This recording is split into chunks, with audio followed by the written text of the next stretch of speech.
महाराष्ट्र और झारखंड में वोटिंग से 48 घंटे पहले राहुल गांधी ने अपनी गलती मान ली है। उन्होंने कहा है कि हमसे बड़ी भूल हो गई। ये बात उन्होंने जातिगत जनगणना को लेकर कही है। उन्होंने कहा कि हमने साल 2011 में केंद्र सरकार में रहते हुए जातिगत जनगणना नहीं कराई, ये हमारी भूल थी, लेकिन अब हम सत्ता में आए तो जातिगत जनगणना जरूर कराएंगे। राहुल गांधी ने क्या कहा, सुनिए। First of all, UP and Congress came out with the idea of a caste census, and I consider it a mistake that we did not implement it then. I consider it a mistake. इसके अलावा उन्होंने एक योजना का भी समर्थन किया। सुनिए उन्होंने क्या कहा। कि हमारे चीफ मिनिस्टर ने कमिटमेंट दिया है कि अगले 5 साल में उनकी कोशिश होगी कि 10 लाख युवाओं को रोजगार दें। हम इसको अपना पूरा समर्थन देंगे और हमारी भी कोशिश होगी कि 10 लाख युवाओं को झारखंड में रोजगार मिले। 500 एकड़ के इंडस्ट्रियल पार्क हर डिस्ट्रिक्ट में हम बनाएंगे और डिग्री कॉलेज हर ब्लॉक में और प्रोफेशनल कॉलेजेस हर डिस्ट्रिक्ट में। ये हमारा प्रोग्राम है।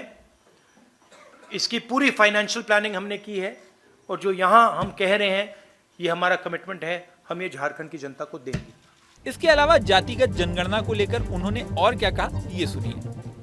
लोकसभा में मैंने कहा कि कांग्रेस पार्टी और इंडिया गठबंधन जाति जनगणना करवाएगी।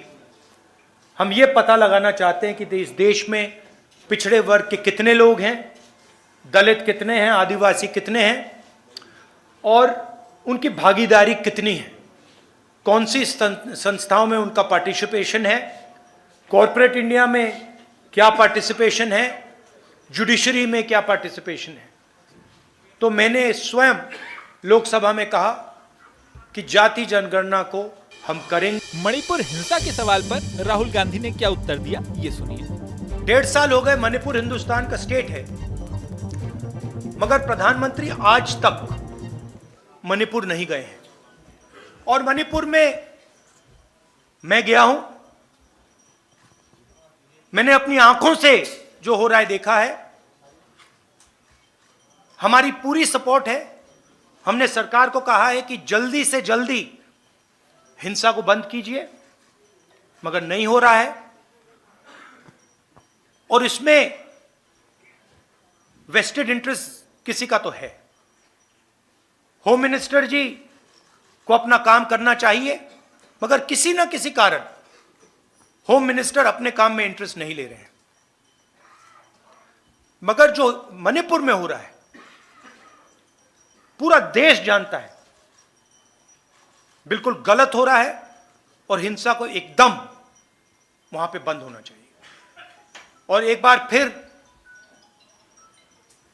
शांति आनी चाहिए। अब चुनाव प्रचार बंद हो चुका है और 20 नवंबर को महाराष्ट्र, झारखंड में विधानसभा चुनाव के लिए वोटिंग होनी है। इसके अलावा कई सीटों पर उपचुनाव के लिए भी वोटिंग होनी है। 23 नवंबर को रिजल्ट आना है, जिस पर पूरे देश की निगाहें लगी हुई हैं। इस वीडियो में इतना ही। बने रहें न्यूज नेशन के डिजिटल प्लेटफॉर्म पर। न्यूज नेशन अब व्हाट्सएप पर।